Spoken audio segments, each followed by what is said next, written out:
আজও খাসির মাংস এনেছে। আর খাওয়ার ইচ্ছে হলে রবিবার বুধবার এসব আমাদের বাড়িতে আর মানা হয় না, ইচ্ছে হলে নিয়ে চলে আসে। আর গরম পড়ার পরের থেকে খাসির মাংস আনলে তো সাদা ভাতই সবসময় করি, কিন্তু আজ আর সাদা ভাত করবো না, অন্যভাবে কিছু একটা বানাবো। এদিকে কড়াইয়ে তেল বসিয়ে পেঁয়াজ কুচিগুলোকে আমি বেরেস্তার মতো করে ভেজে নেব। একটু সময় ধরে ভাজতে হবে লাল লাল করে।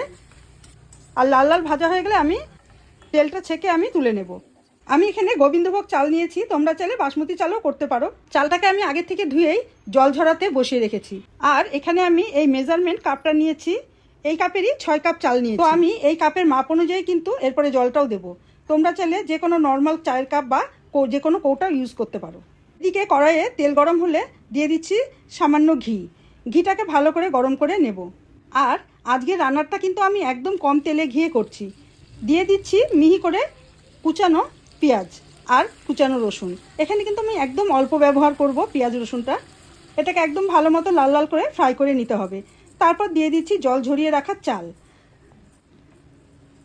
দিচ্ছি আদা থেতো, তেজপাতা, চেরা কাঁচা লঙ্কা, স্বাদের জন্য একটু মিট মশলা, এটা একদম অপশনাল। আমি কিন্তু যখনই এই ধরনের পোলাও করি তখন একটু মিট মশলার ব্যবহার করি। এই মিট মশলাটা কিন্তু পোলাওয়ের স্বাদটা অনেকটাই বাড়িয়ে দেয়। দিয়ে দিচ্ছি ধুয়ে রাখা কিশমিশ আর হালকা টুকরো করে রাখা কাজু বাদাম। আমার কেন জানি না পোলাও খেতে খেতে মুখে 1-2 টুকরো ভাঙা ভাঙা কাজুটা বাজবে, সেটাই কিন্তু খেতেও ভালো লাগে। আর যেহেতু আমার বাড়িতে ডায়াবেটিসের পেশেন্ট আছে, সেই কারণে কিন্তু আমি একদম তেল ঘি যতটা কম দেওয়া যায় সেটাই চেষ্টা করি। এখন সব কিছু ভালোভাবে ভেজে নিতে হবে। মোটামুটি 10 মিনিট ভাজার পর আমি দিয়ে দিচ্ছি এখানে থেতো করে রাখা গোটা দারচিনি আর এলাচ। এবারও সব কিছু ভালো মতো মিশিয়ে নেব। এটা কিন্তু একটু সময় সাপেক্ষ ব্যাপার, সময় নিয়ে ধীরে ধীরে আস্তে আস্তে মেশাতে হবে। আজকে পোলাওটা আমি করব রাইস কুকারে, তোমরা কিন্তু সেই সেম প্রসেসটাকে কড়াইতে করতে পারো। এবারে গ্যাস অফ করে কিছুক্ষণ ঠান্ডা হতে দেবো। এবারে আমি রাইস কুকারে ভেজে রাখা চালগুলো দিয়ে দেব। যেহেতু আমি 6 কাপ চাল নিয়েছিলাম, এই কাপেরই মেজারমেন্টে আমি 12 কাপ জল দিয়ে দেব। এই মাপটা কিন্তু তোমরা একদম মাথায় রাখবে। আর জলের মাপটা কিন্তু উল্টো পাল্টা হলে পোলাও আর ঝরঝরে হবে না। এবার দিচ্ছি চিনি আর লবণ।